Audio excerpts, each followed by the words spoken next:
Peace to you. I hope this finds you well. I'm going to share a quick story. Hopefully I can make it quick, and then I'm going to read a passage out of the Quran. The story has to do with, in the Bible, it says, Holy Mary, Mother of God.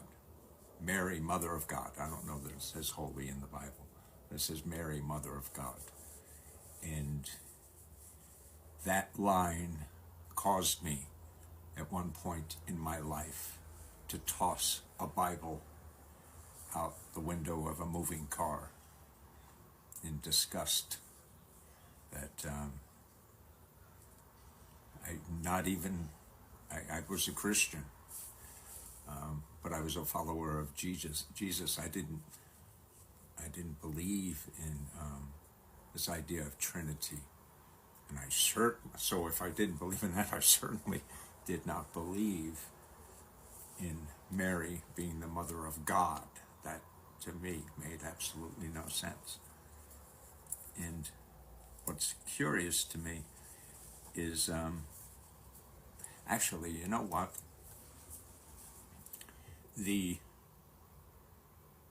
Being a Christian, it was easier for me to believe in the resurrection, the death and the resurrection, and I did have differences of opinion as far as that goes, but it was easier for me to believe in that than the virgin birth. To me, that just didn't make any sense. I never understood why it was in there, and then people would point out, well, those kinds of stories were in pagan religions going way back, and then I'm introduced to Islam, and Islam says that in fact Jesus was not crucified and did not die in the way that the Christians believe them to be, but it also explicitly speaks of the virgin birth, and it blows my mind. I feel compelled to try to encourage an understanding between faiths, between Christians and Muslims. I feel that in my soul. I guess because the path that I came from, but there's so much. So anyway, how much time do I have? All right, I really want to read this to you. And as I read this to you, consider that perhaps next Christmas season, when your Christian friends, neighbors, co-workers are celebrating Christmas, the virgin birth of their Messiah, God, you might consider asking them, may I just read you something about? Okay, so we're in chapter 19, Mary or Merriam, and we're in verse 16. And mention in the book, O prophet, the story of Mary, when she withdrew from her family to a place in the east, screening herself off from them. Then we sent to her our angel Gabriel. Appearing before her as a man perfectly formed, she appealed, I truly seek refuge in the most compassionate from you, so please leave me alone if you are God-fearing. He responded, I am only a messenger from your Lord, sent to bless you with a pure son.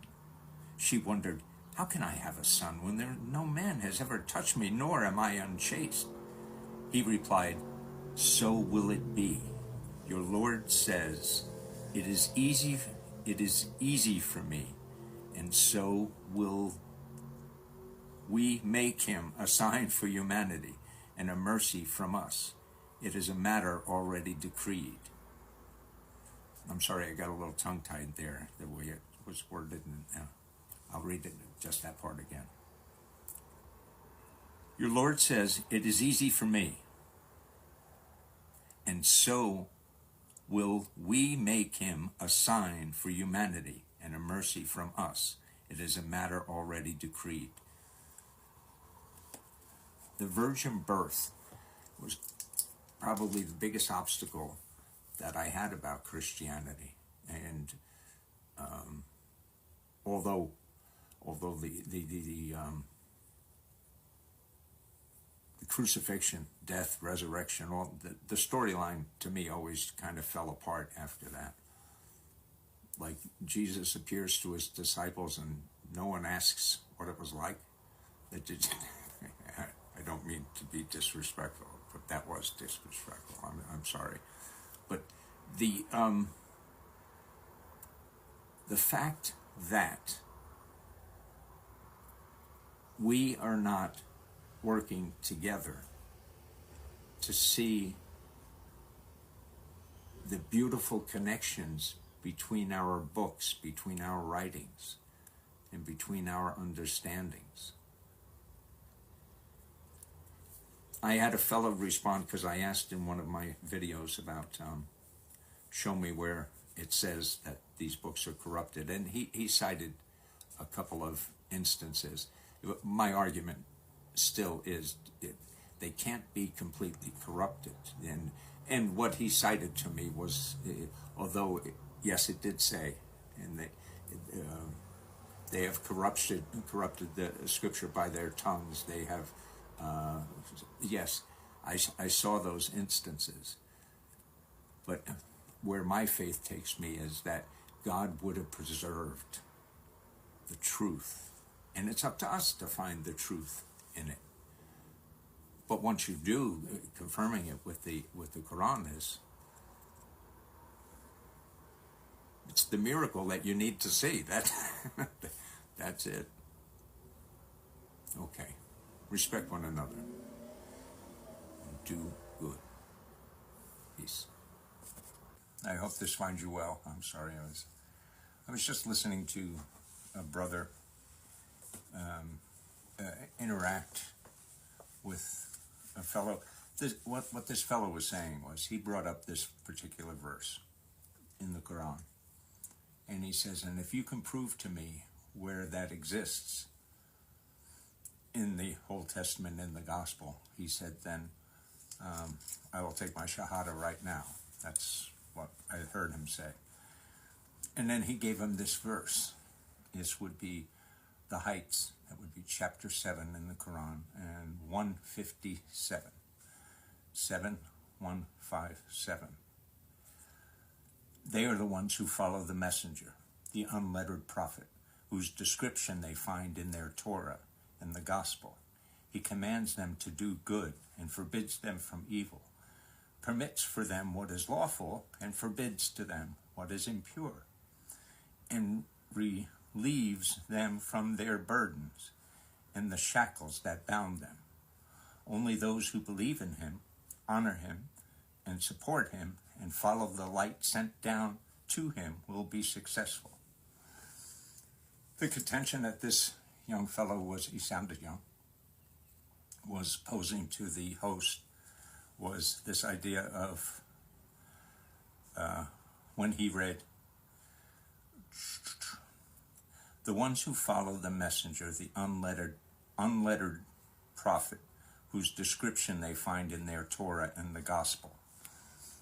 And when this guy calling in, this guest, said, where is it in the gospel and the Torah? And the Muslim brother said, well, you don't have those anymore. And this guy said, well, what are you talking about? You guys always say that. Now, so because I'm curious and because I feel as though I'm being led, I shut that off, put on my headphones, listened to the Quran, and I read this. Now, this idea of the unlettered prophet, it was, from what I understand, initially I was told that it meant that Muhammad could neither read nor write. But then it was explained to me that perhaps unlettered means he didn't read their books, you know, the Old Testament, the Torah, the Gospel. He didn't read it. So if you look at unlettered in that capacity. And by the way, someone pointed out that the prophet, prior to the Quran being revealed to him, was a successful merchant or something to that effect. And to call him out and to refer to him as unlettered, he can't read or write, I think it was done to show like a great miracle. He could neither read nor write, but that this was delivered to him. And so I think it was done for that reason. Now, I'm not trying to offend anybody. We're all on this journey together. It's about learning. It's about encouraging each other as best we can. Okay? So, the ones who follow the messenger, the unlettered prophet, whose description they find in the Torah and the Gospel, perhaps if that term unlettered means he didn't read your Gospel and your Torah, the description is his description of the events in their books, not a description of him. I know that just sounded rather accusatory, but as they were talking about it, I asked to be invited up. I wasn't allowed, so I came to you with this. But do you understand what I mean? If unlettered means that Muhammad was not aware, was not familiar with the writings of the Torah, was not familiar with the writings of the Gospel, so he's unlettered in that regard. You know what I mean? And then whose description they find